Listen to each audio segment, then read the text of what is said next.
नमस्कार दोस्तों, आप सभी का स्वागत है डी कोड आईएएस के यूट्यूब चैनल पर। अभी हम लोग जनवरी 2022 के इंटरनेशनल रिलेशंस को स्टार्ट करेंगे और हमारा पहला टॉपिक है India China border dispute. India and China border dispute का जो इशू है, इंडिया चाइना बॉर्डर डिस्प्यूट का जो इशू है, इसको हम लोगों को एमसीक्यू पॉइंट ऑफ व्यू से समझना है और इसको इस तरह से भी समझना है कि अगर इसके ऊपर करंट रिलेटेड कुछ क्वेश्चंस आता है एमसीक्यू में, तो इससे निकले हुए कुछ लेटेस्ट डेवलपमेंट के बारे में पूछेंगे या इससे निकलते हुए कुछ ज्योग्राफिकल लोकेशंस के बारे में पूछेंगे। लेकिन अगर मेंस में इससे सवाल पूछा गया तो वो बहुत ही स्ट्रैटेजिक क्वेश्चंस होंगे। और स्ट्रैटेजिक क्वेश्चंस के लिए मैंने बताया है कि सबसे पहले जो चीज़ ज़रूरत है वो है मैप। ठीक है, तो इसी कॉन्टेक्स्ट में हम लोग इस चीज़ को शुरू करते हैं कि न्यूज़ में क्यों आया है। ऐसा तो नहीं है कि 2022 में ही सबसे पहली बार चाइना और भारत के बीच में बॉर्डर डिस्प्यूट हुआ है। भारत के साथ चाइना का बॉर्डर डिस्प्यूट सालों से है, 1960s से है। तो उसी चीज़ को ढंग से समझते कि अब ऐसा क्या हुआ है जो ये न्यूज़ में आया है। सबसे पहली चीज़, चाइना ने, ध्यान से सुनिएगा, चाइना ने एक नया लॉ पास किया है। एक नया लॉ पास किया है जो कि लॉ ऑन लैंड बॉर्डर्स है। एक ऐसा लॉ पास किया है जो कि लैंड बॉर्डर्स पे है, लैंड बॉर्डर से रिलेटेड है। और वो इफेक्टिव कब से हुआ है, कब से वो लागू हो गया है? वो लागू हुआ है 1 जनवरी 2022 में।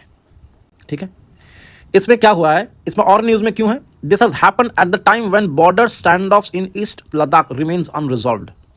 जब भी हम कोई लॉ बनाते हैं तो हमें यह पता होता है कि उसके ऊपर डिटेल में पार्लियामेंट में डिस्कशन हो चुकी होती है और उसके बाद एक निष्कर्ष निकलता है, एक कंक्लूजन निकलता है, जहां पे और फर्दर डिबेट का कोई स्कोप नहीं होता है, जहां पे सब लोग एकमत हो जाते हैं और तब जाकर के उस कंक्लूजन के ऊपर बेस करके एक लॉ बनता है। लेकिन यहां पे चाइना जो लॉ बना रहा है with respect to land border dispute, तो लैंड बॉर्डर डिस्प्यूट अभी भी भारत और चाइना के बीच में ईस्टर्न साइड ऑफ लद्दाख को लेकर अभी भी डिस्प्यूट अनरिजॉल्व्ड है। तो जो डिस्प्यूट अभी तक सॉल्व नहीं हुई है, आप कैसे एक लॉ बना सकते हो उस पर? पहले वो डिस्प्यूट रिजॉल्व होगा, सॉल्व होगा, दोनों पार्टी अग्री करेंगे, तब जाके आप लॉ बनाएंगे। प्रीमेच्योर तरीके से लॉ बनाना भी एक तरीके का इंपोजिशन होता है। ये इशू है। चाइना ने जब ये लॉ बनाया है, जब अभी भी भारत के साथ उसके संबंध अच्छे नहीं है ईस्टर्न लद्दाख में, जब चाइना ने रीनेम किया है बहुत सारे जगहों को जो कि अरुणाचल प्रदेश का पार्ट है, बहुत सारे ऐसे जगहों के नाम वो खुद ही यूनिलैटरली खुद ही बदल रहा है। ठीक है, जिससे जो है एक नई मुसीबत आन पड़ी है, एक नया स्टैंडर्डाइज नाम हो गया है और वो भी तकरीबन कुछ 15 जगहों के लिए। ठीक है, अब बात यह है कि ऐसे इश्यूज जो हैं land border between India and China, ये साइनो इंडिया, इसके बारे में अगर हम थोड़ा सा समझे तो हम पहले इश्यूज को देखते हैं एक सीरीज वाइज।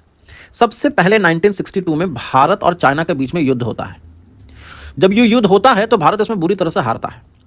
उसके बाद 1967 का समय आता है, 62 के बाद 67 का समय आता है, जब भारत जो है वो पुश करता है चाइना को कि आप पीछे जाइए।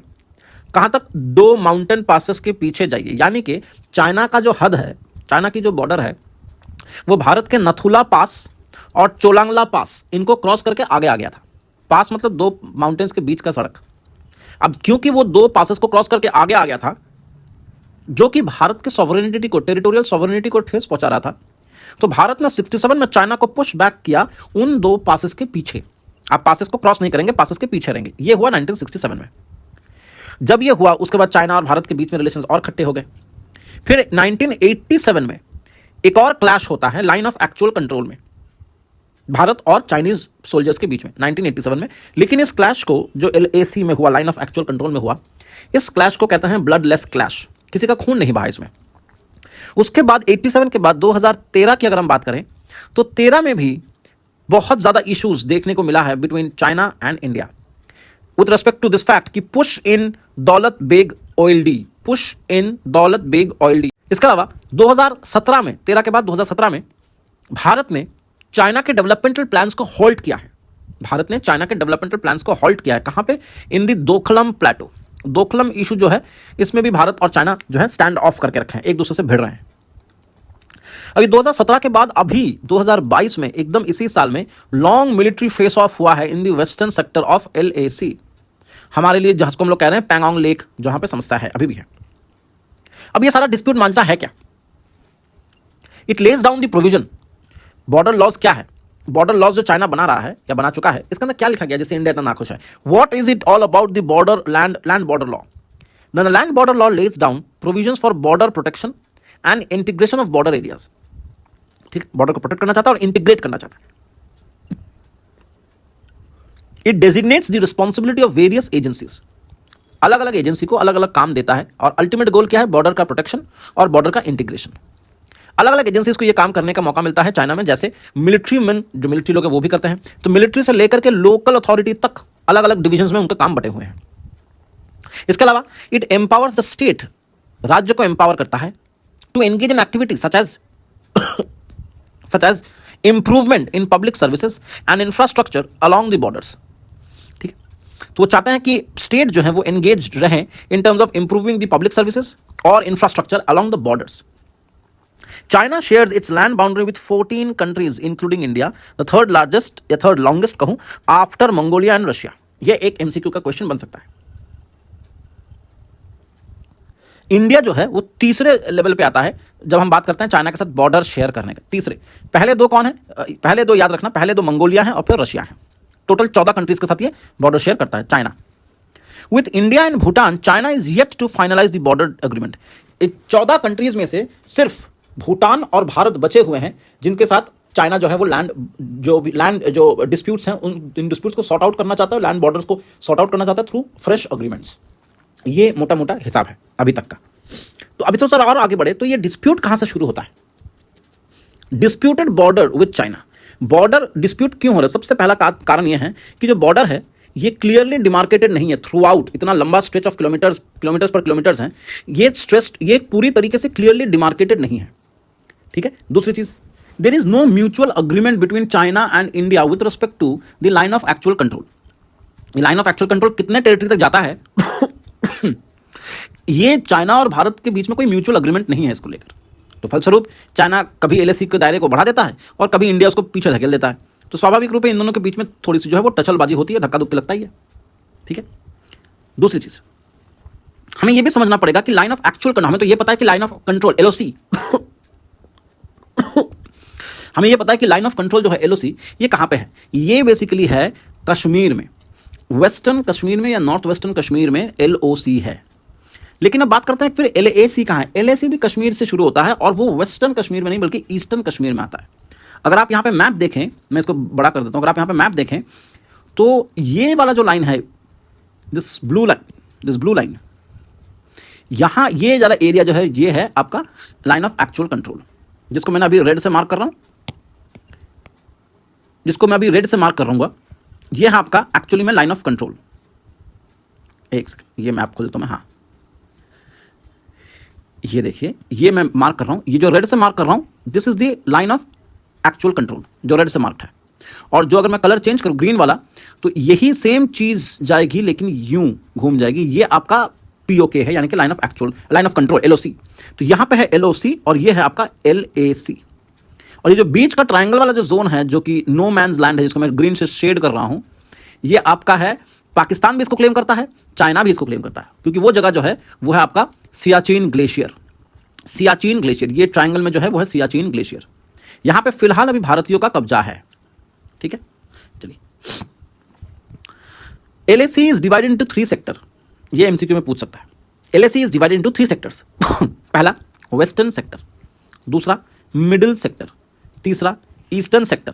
जो वेस्टर्न सेक्टर है वो लद्दाख के एरिया में है, और जो बाउंड्री डिस्प्यूट है वहां पे वो है जिस लाइन को लेकर, मतलब कि जो एलएसी है उसका जो वेस्टर्न पार्ट का इशू है लद्दाख साइड, उस लाइन को कहते हैं जॉनसन लाइन। याद रखिएगा, जॉनसन लाइन, यानी कि western sector of the LAC in the Ladakh region is known as the Johnson line. और इसको प्रपोज किया गया था अंग्रेजों के द्वारा in the year of 1860s। ठीक है। दूसरी, India used Johnson line and claim that Aksai Chin as its own. Aksai Chin जो है वो भारत खुद के अंदर देखता है, क्योंकि भारत ने जॉनसन लाइन को प्रेफर किया है, जबकि चाइना कहता है कि नहीं, जॉनसन लाइन जो है वो गलत है। चाइना जो है वो मैकडोनल्ड लाइन को प्रेफरेंस देगा, जिसमें अक्साई चीन जो है वो चाइना के अंडर आ जाता है। अब बात करते हैं सियाचिन ग्लेशियर में ऐसा क्या है जिसके लिए इतना लड़ रहे हैं। ये दुनिया का सबसे ऊंचा बैटलफील्ड है, 1 नंबर, बहुत ज्यादा स्ट्रेटेजिकली इंपॉर्टेंट है, और इसीलिए दोनों देश जो है अक्साई चीन को लेकर के लड़ते रहते हैं। तो ये रही आपका वेस्टर्न पार्ट ऑफ एलएसी। अब हम बात करते हैं मिडिल पार्ट ऑफ एलएसी, जो कि हिमाचल प्रदेश से शुरू होता है और उत्तराखंड में खत्म होता है। ठीक है। In this sector dispute is a minor one. यहां पे मिडिल सेक्टर में डिस्प्यूट जो बड़े डिस्प्यूट, छोटे मोटे डिस्प्यूट्स होते हैं। ठीक है। रही बात ईस्टर्न सेक्टर की शुरुआत होती है अरुणाचल प्रदेश से सिक्किम तक। ये बॉर्डर है तीसरा सेक्टर का। ठीक है। अब डिस्प्यूटेड बॉर्डर जो है, डिस्प्यूटेड बाउंड्री जो है in this sector is over McMahon line. Over McMahon line, जो कि अरुणाचल प्रदेश वाले बॉर्डर लाइन को बोला जाता है। अब आप लोगों को दिमाग में इतनी कंफ्यूजन आ गई होंगी कि कौन सा क्या लाइन है, तो मैं यहाँ पे आप लोगों के लिए लिख कर दे देता हूँ ताकि कोई भी कंफ्यूजन ना रहे। अगर हम इंडिया और चाइना के लैंड बॉर्डर डिस्प्यूट के बारे में बात कर रहे हैं, लैंड बॉर्डर डिस्प्यूट के बारे में बात कर रहे हैं, तो इसके अंदर पहले स्तंभ पे आपका आता है जॉनसन लाइन।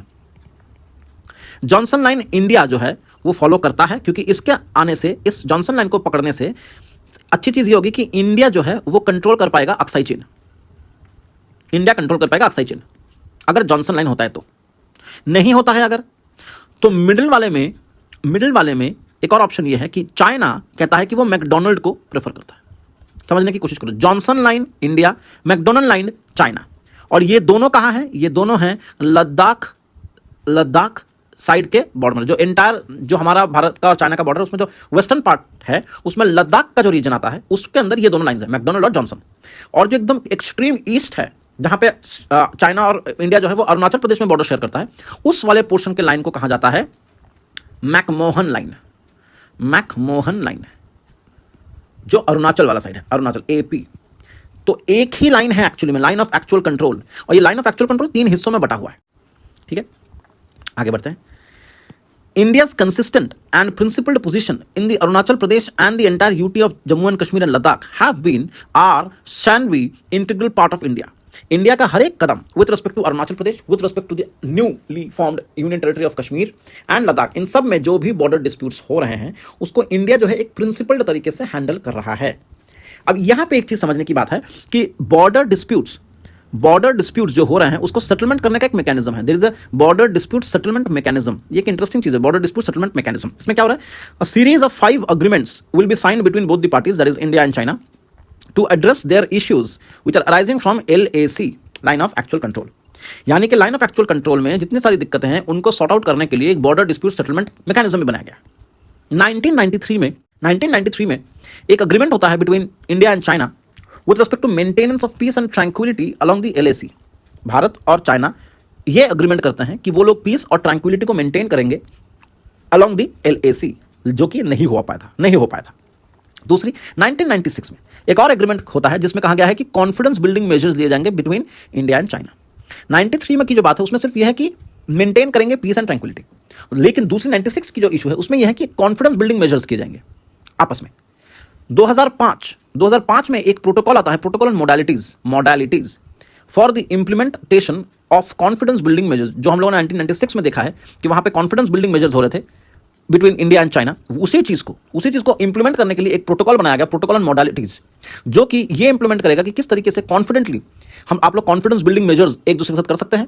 मिलिट्री फील्ड में भी हम लोग एक दूसरे से शेयर कर सकते हैं, शेयर मतलब इंफॉर्मेशन, टेक्नोलॉजी, ये सारी चीजें। 2012 में एक और एग्रीमेंट साइन करते हैं जिनका नाम है working mechanism for constitution and coordination of India China border dispute.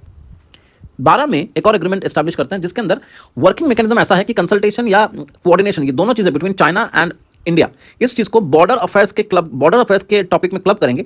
और इसके बीच में अगर इसको सॉल्व करना होगा तो वो सिर्फ और सिर्फ ये दोनों देश मिलकर कर सकते हैं, कोई तीसरा देश आकर के मीडिएटर नहीं बनेगा। तो मीडिएटर नहीं बनेगा 2012। Protocol on modalities confidence building measures 205 और 96, याद रखना, ये मैं इसी तरह से याद करता था, 212, 205 और 96। आप लोगों को क्या करना है? 205 मतलब हम याद करने के लिए 205 या 2005, उसमें कॉन्फिडेंस बिल्डिंग मेजर्स 2012, वर्किंग जो है जो भी प्रॉब्लम होगी उनको रिजॉल्व करने का एक मैकेनिज्म। और इसके अलावा कॉन्फिडेंस बिल्डिंग मेजर पर अग्रीमेंट पहली बार कब हुआ? 1996। 2013 में इन लोगों ने, चाइना और भारत ने, बॉर्डर डिफेंस में भी कोऑपरेशन अग्रीमेंट साइन किए। बॉर्डर डिफेंस में भी जो है कोऑपरेशन अग्रीमेंट साइन किए 2013 में। ये एक के बाद एक भारत के साथ चाइना का बॉर्डर डिस्प्यूट सेटलमेंट जो है वो इस 5 तरीकों से अलग अलग तरीके से हो रहा है। ये 5 तरीके इंपॉर्टेंट है, इसको याद रखना है। ये याद रखना 1993 से शुरू हुआ है और 2013 में आके सो फार खत्म हुआ है। 93, 96, 2005, 2012 और 2013।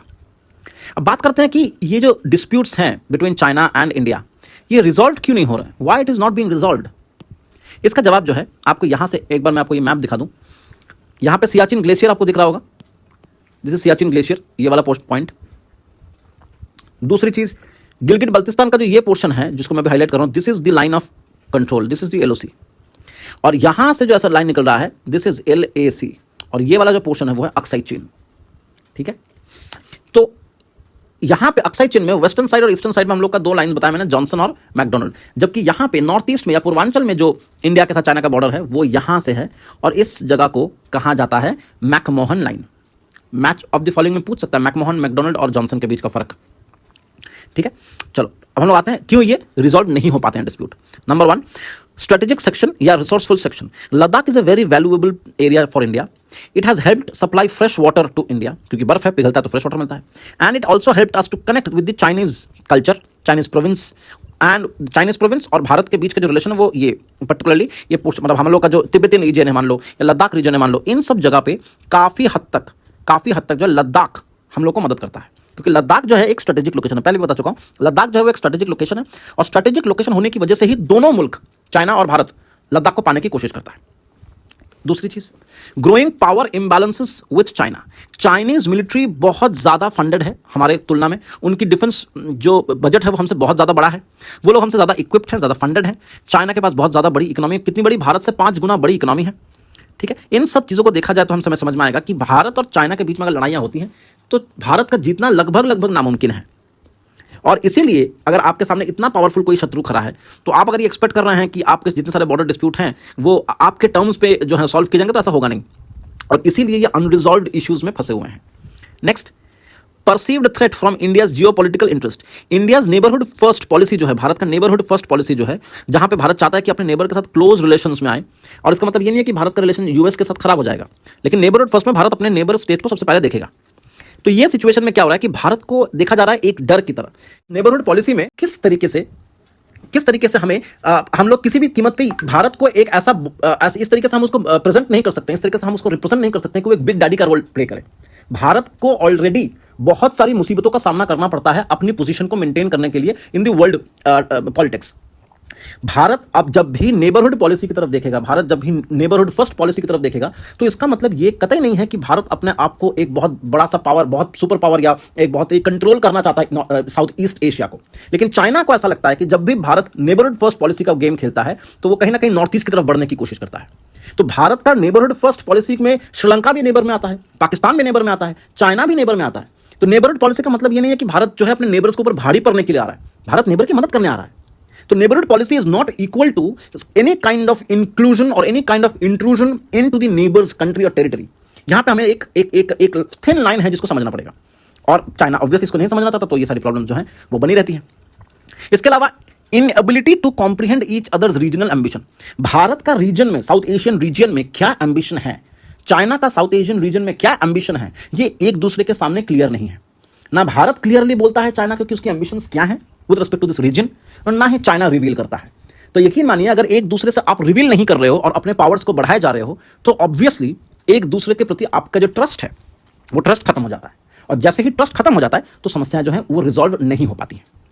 इसीलिए अगर आपसे कहा जाए कि वे फॉरवर्ड क्या है, इन समस्या को कितने दिनों तक जिंदा रखना है, तो जवाब यह है कि हमें एक दूसरे के एम्बिशंस को, एक दूसरे की इंपॉर्टेंस को रिलेटिवली समझना पड़ेगा इस पर्टिकुलर रीजन में।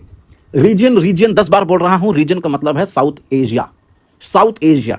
तो साउथ एशियन रीजन में या इंडो पैसिफिक रीजन में एक दूसरे को, चाइना को भारत को और भारत को चाइना को समझना पड़ेगा एक दूसरे की इनिशिएटिव्स का एक्चुअल मीनिंग क्या है, समझना पड़ेगा कि उनके बीच में डायलॉग्स का इंपॉर्टेंस क्या है, समझना पड़ेगा कि भारत और चाइना का रिलेशन अगर अच्छा होगा तो एंटायर साउथ एशिया या एंटायर इंडो पैसिफिक रीजन शांत रहेगा, स्टेबल रहेगा। दूसरी चीज, दोनों देशों को म्यूचुअली अपने अपने फोर्सेस को पीछे करने पड़ेंगे। जो भी स्टैंड ऑफ मैं कह रहा हूं, स्टैंड ऑफ का मतलब क्या, मेरा सैनिक गया, तुम्हारा सैनिक आया और हम लोग आपस में भिड़ गए, या अगर भिड़ भी नहीं रहे हैं तो सामने खड़े हैं, ऐसा लग रहा है कि दो सांड जो हैं वो लड़ रहे हैं, एक दूसरे को गोते मार रहे हैं। ऐसा जरूरी नहीं है कि कौन किसको धक्का मार के पीछे कर दे। बेहतर यह है कि दोनों देश अपने पावर्स को खुद से पीछे ले लें, अपने मिलिट्री स्ट्रेंथ को खुद से पीछे ले लें, वही एक तरीका है आगे शांति बनाए रखने का। तीसरा, हमें चाहिए भारत और चाइना के बीच में जो ट्रेड है और जो इकोनॉमिक रिलेशन है उसमें ज्यादा से ज्यादा फायदा हो, वो ज्यादा से ज्यादा बढ़े। अब क्योंकि भारत के पास उतना ज्यादा चीप लेबर कह लीजिए या उतने ज्यादा रिसोर्सेस कह लीजिए, उतनी ज्यादा टेक्नोलॉजी कह लीजिए, वो नहीं है, तो भारत जो है हमेशा चाइना के साथ जब भी ट्रेड करता है तो चाइना को ज्यादा फायदा होता है। क्यों? क्योंकि हम चाइना से इंपोर्ट ज्यादा करते हैं, एक्सपोर्ट कम करते हैं। तो ये जो इम्बैलेंस ट्रेड रिलेशंस हैं जिसकी वजह से भारत को इकोनॉमिक लॉस झेलना पड़ता है, अब हमें चाहिए कि भारत उस इम्बैलेंस ट्रेड को बैलेंस तरीके से करे। अगर हम बैलेंस तरीके से करते हैं तो क्या फायदा है? तो ये जो इकोनॉमिक लॉस है कभी कभार वो भी ट्रिगर करता है एक काइंड ऑफ एन एनिमिटी।